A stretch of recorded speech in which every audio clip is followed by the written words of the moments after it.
Almost. There you go. So I'm going to talk about cryptocurrency, how to really drive adoption globally by making cryptocurrency accessible to everyone. Okay, we have a great solution here. It's great to see. It's my first time here at Litecoin Summit. Great to be here. My brother's here, I think. Oh, there he is. Okay, so before I go into my presentation, I want to talk about someone who's changed the world. Okay, I'm going to show a photograph. Let's see if we recognize this person. That is indeed Charlie, creator of Litecoin. I think this was 40 years ago. Litecoin is just 8 years old today, this year, and this was 40 years ago. And of course, that's me.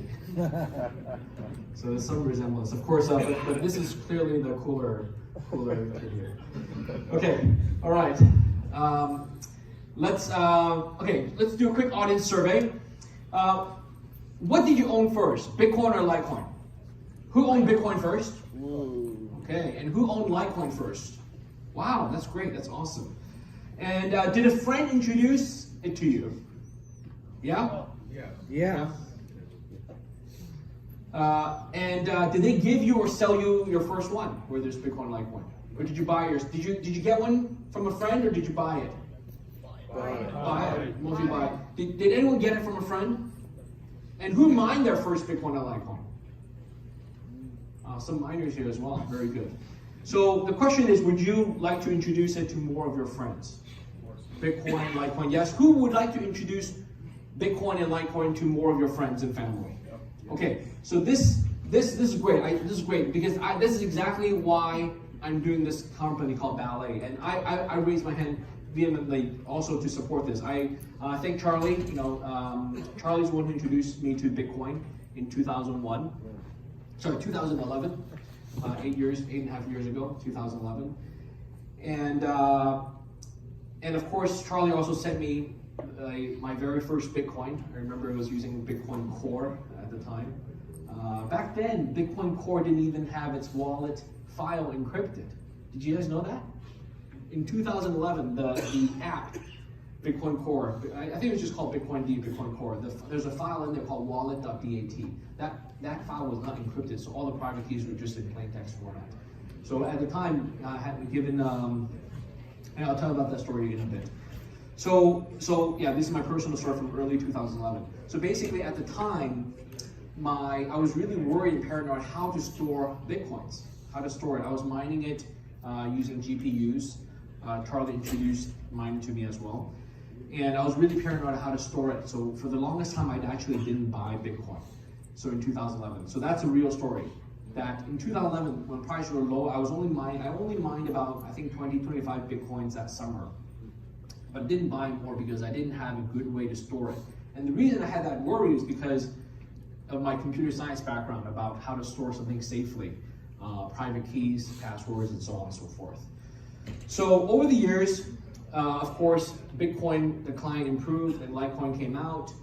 The wallets are now encrypted, there's a passphrase and so on, there's better solutions. And many of my friends and family have asked me to help them with what? With buying and safekeeping their Bitcoin. Has that happened to you?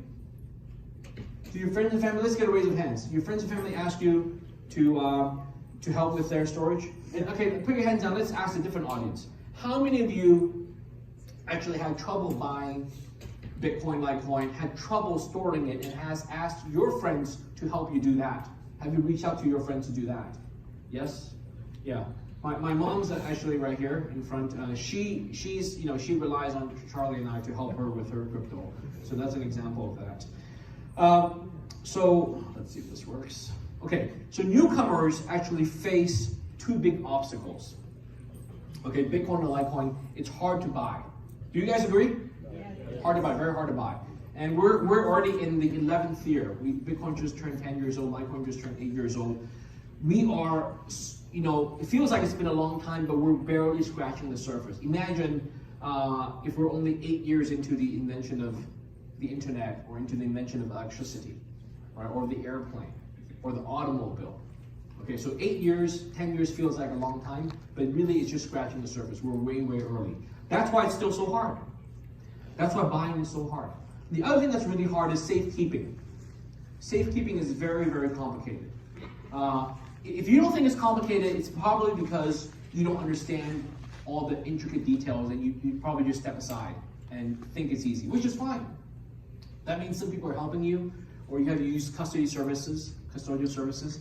But if you really understand the intricacies of private key management, of seed words, how to encrypt things properly, safekeeping is actually very, very complicated. Even if you safekeep with a custodial service, which we'll talk about, has its issues, okay? So over the last, I've been in crypto for 8.5 years, and over these past years, I've worked on problem number one, Bitcoin is hard to buy, and I launched I launched the very first Bitcoin exchange in China, co-founder of BTC China, BTCC.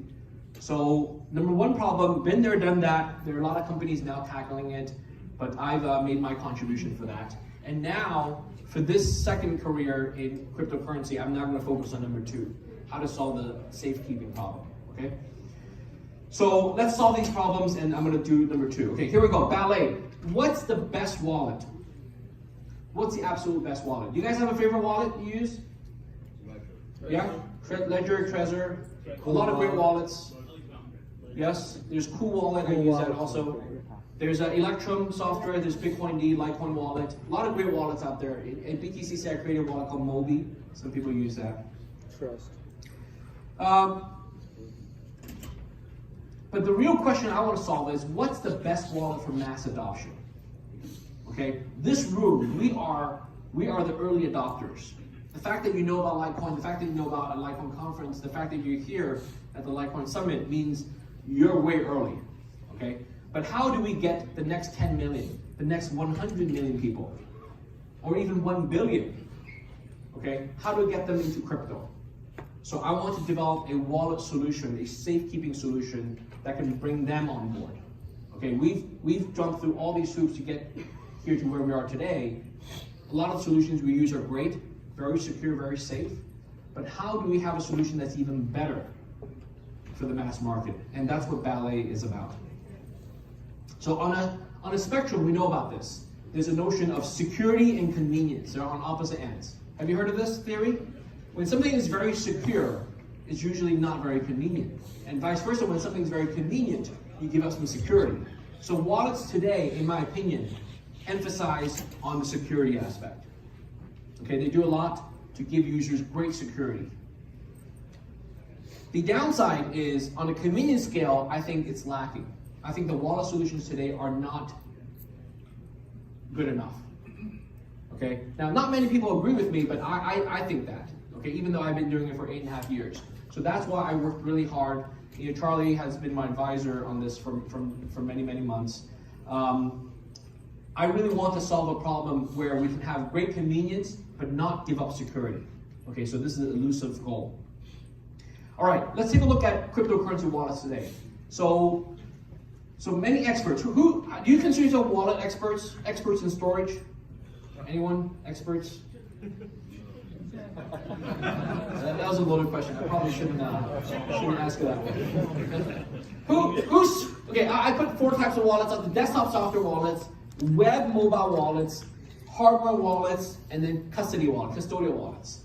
Who understands these terms? Raise your hand. Who's following along? Okay, a lot of people. Good. My mom didn't raise her hand, but that's fine. That's fine. So my product is for you. Okay. So you understand. You understand. Actually, Mom, we just stand up. Let's give a round of applause. This is the mother of life. This is the grandmother of life. Okay.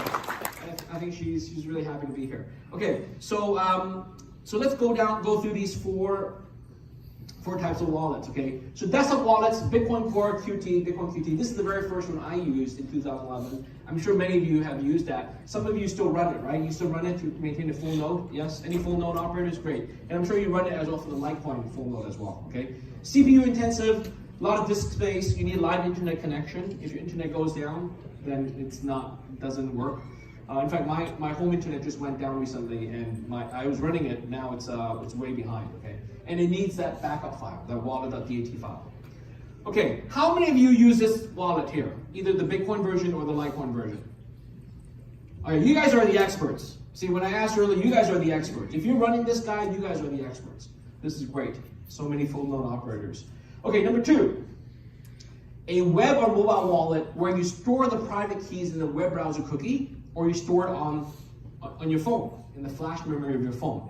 Okay, these wallets actually do have complicated backup procedures for what they call the seed recovery.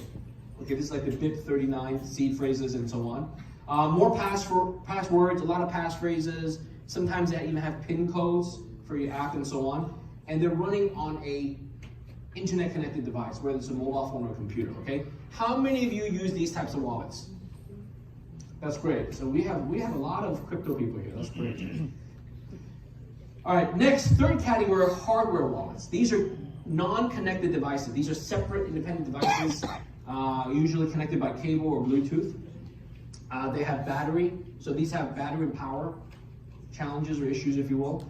They also have complicated backup of seed recovery words, and they still have passwords, passphrases, and PIN codes. And they have a secure chip. The key feature is all these hardware wallets have a secure chip. However, security keeps, there's a lot of hacking and all that stuff, so there's a lot of firmware updates. So these wallets have the challenges of constant firmware updates, okay? And also technology obsolescence in terms of Bluetooth, NFC, USB. We're just moving to USB-C, what's gonna happen in 10 years and 15 years and so on.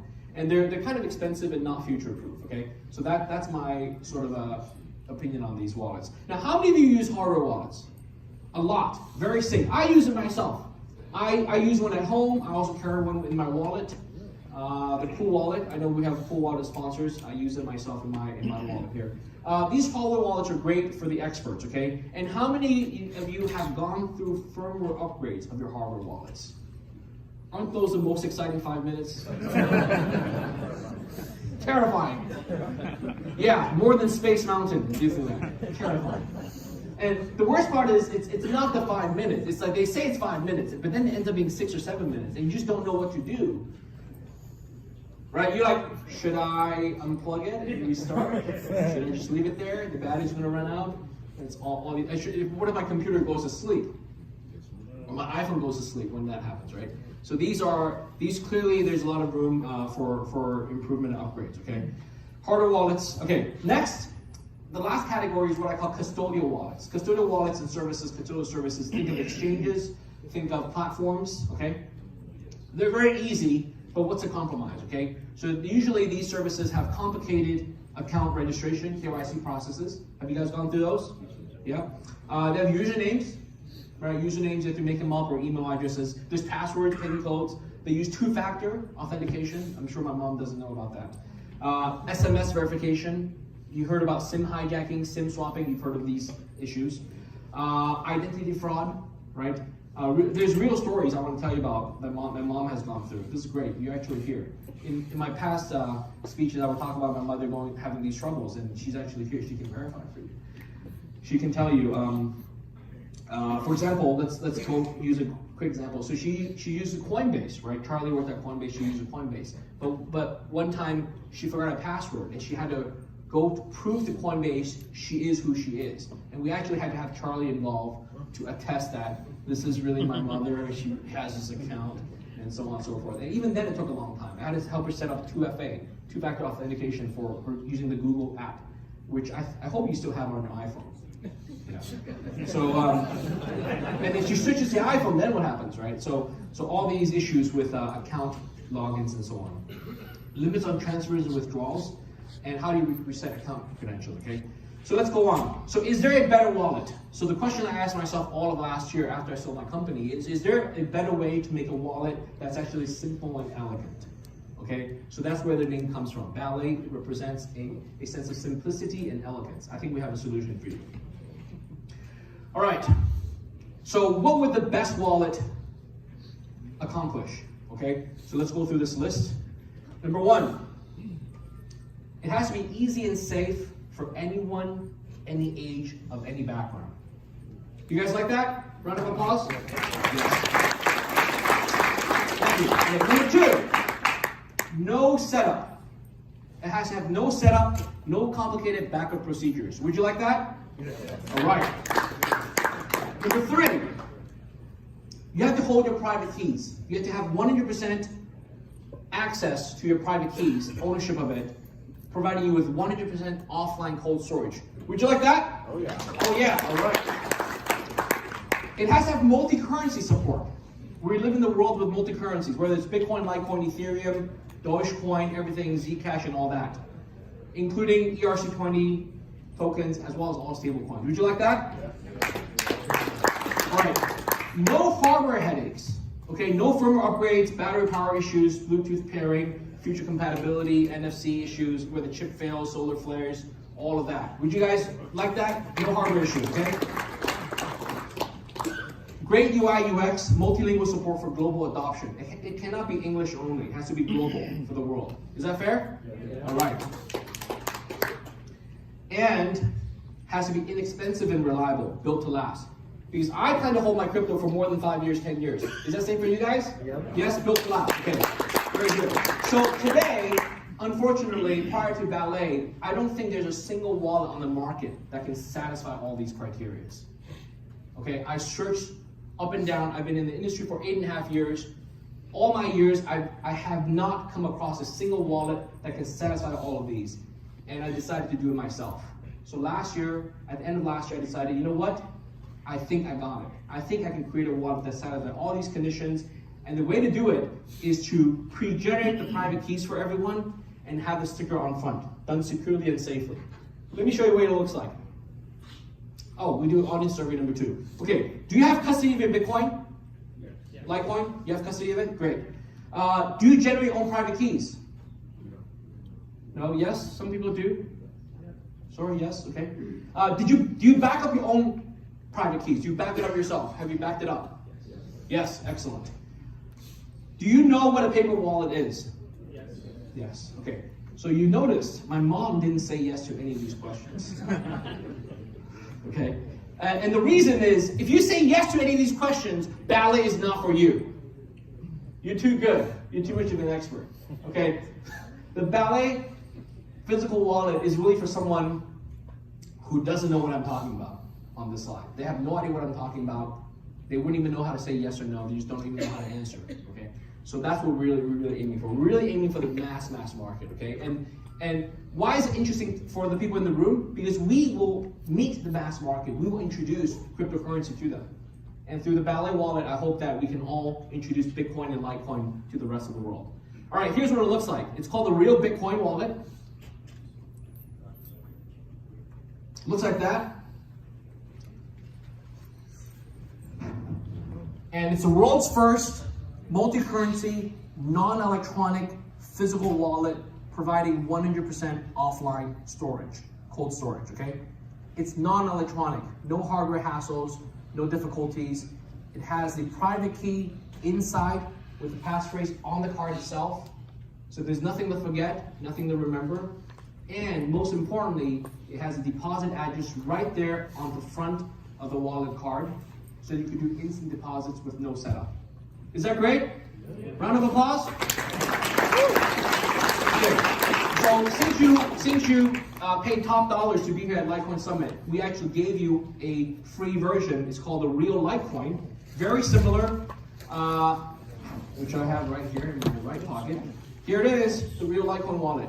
So you guys have it in your goodie bags, right? Yep. So open it, try it out. It's actually really cool. This is the wallet for my mom and all of my relatives and friends to use, I think. Okay. And since Charlie is here and I'm here, I brought extra Sharpies if you want Charlie or I to sign it for you. Okay. So really, this is suitable for everyone. This is what I'm most proud of. This wallet is really suitable for everyone to use, for anyone, any age, any background, from 9 to 99. If they're users over the age of 99, I'd love to meet them.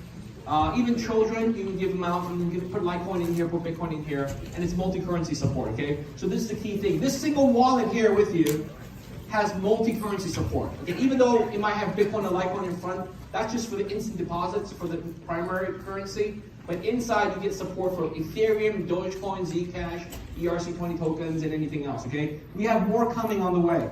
We have many more coming soon. So on the top we have about a dozen and a half of supported coins today, with many more coming in the soon, including generic ERC20 support, okay? So this is very exciting. Ballet, here's the structure, how it works, okay? It's a stainless steel card with a sticker on top of it that shows your deposit address. If you peel the sticker off, you will see the private key. It's an encrypted private key using something called bit 38, so it's very secure. And the passphrase is on the bottom with the scratch off, okay? So everything's self-enclosed. Basically, my point about this is it takes a lot of high-tech thinking, design, to actually make something really low-tech and easy. Does that make sense? I'm sure many of you use the iPhone. Today, iPhone is ubiquitous. It's very easy. It's what changed the game for smartphones prior to 2007, right? So it took a company like Apple to really work really hard to make the phone really useful for everyone else. And that's what I think we've done that. I mentioned all these keywords like bit 38, encryption, da-da-da. You know, people like my mother, she won't need to know, but for the experts in the room, we know that this is done very securely, okay?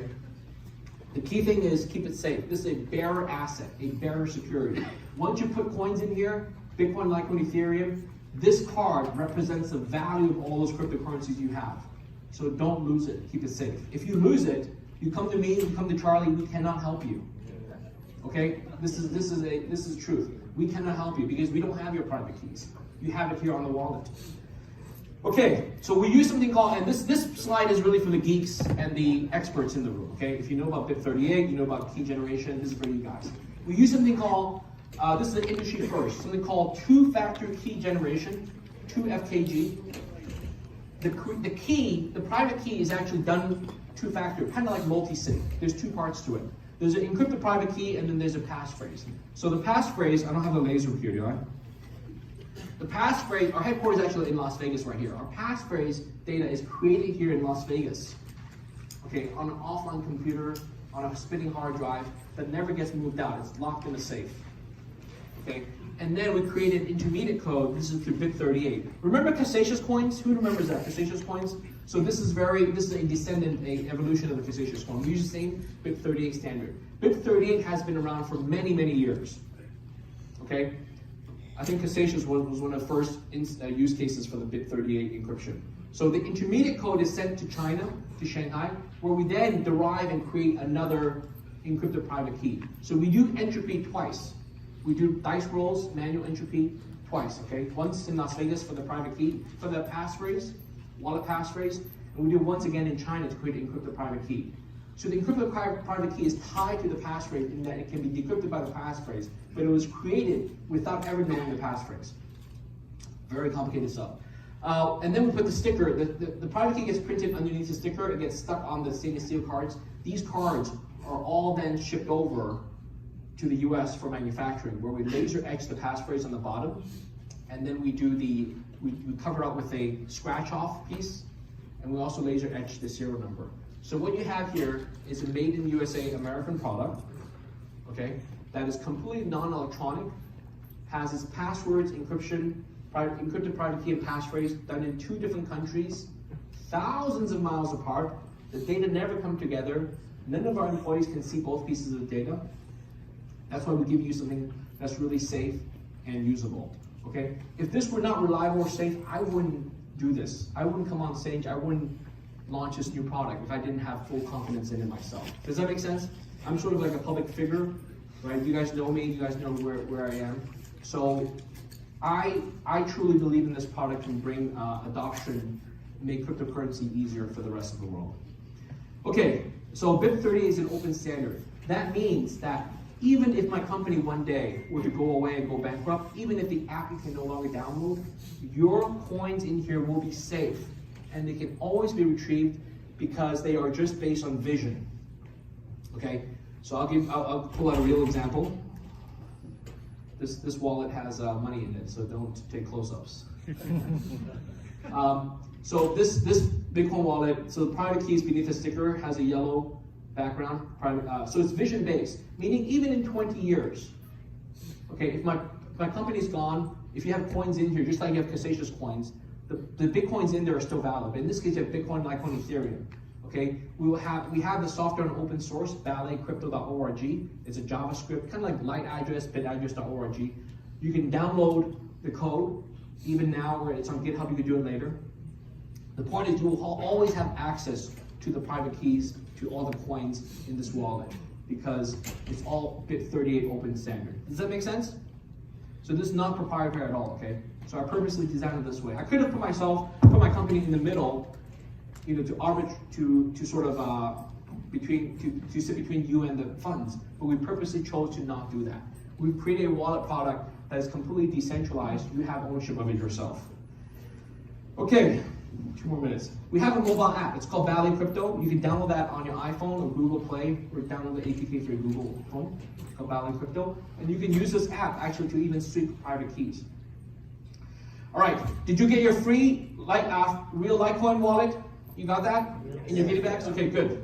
Let us know how you like it, okay? This is what it looks like, the packaging. And by the way, we have a booth out here, we're selling it today. There's a gold version, there's a first day of issue for Bitcoin, a first day issue in gold color, we sell for $99. And the standard stainless steel version, we sell for $39. And then we have the Litecoin version, real Litecoin, we have for $35. So today is the very first day we have this for sale. We've been working towards this for the last 10 months. We announced this product last month in September, and today, October 28th, very happy to tell you, we relaunched the website, and we're making it available for the first day ever, okay? You can buy it in person today at the Ballet booth right outside the hall. And there's a special, actually. Buy 2, get 1 free, okay? So buy 2, get 1 free. These prices are inclusive of sales tax, so that's all taken care of, okay? Sorry? We take Litecoin payments as well. Of course! Okay. Of course! Yes, Litecoin payments. And the best part, you know how we take Litecoin payments? The best part, we have a card, you just send it in. That's it. We have a card up front, you just send Bitcoin, Litecoin into it, and that's how we take the Litecoin payments. Yeah, okay, shipping in November, the standard version shipping in November, the price will be $29 when that ships, okay? Order now on balletcrypto.com. Okay, audience survey number 3, quickly. I know time is running out. Who wants to buy a physical wallet? You know where to do that. This is a great way to give Bitcoin, Litecoin to your friends and family. If you want to help test it, write reviews, blogs, and so on, let us know. Love to have you involved. We have an ambassador program. If you want to be a reseller, let us know. If you have OTC business to give these out. For example, if you're ATM operators, you can put these next to your ATM and sell Bitcoin more easily that way. Okay? So by the way, if you also want to buy Bitcoin, Litecoin from us, our staff there can sell you small amounts of Bitcoin and Litecoin in person as well. Okay. By the way, who wants free Litecoin? Yeah. All right, here we go. So I always end my presentation giving out free crypto. You guys ready? Yeah. With the cameras? Okay. Here's the address. This is the one I tell you, take a lot of pictures, send money here, I can get it later. But what you really want is the private key format, okay? So this is it's got 1 Litecoin in there for you guys. Who's the first one to get it? If you had Ballet Crypto app, you can actually sweep it into the Ballet wallet itself. Yeah. You guys ready? Almost. Okay, time's up. All right. Thank you very much. You can contact me on Twitter, Bobby Seeley.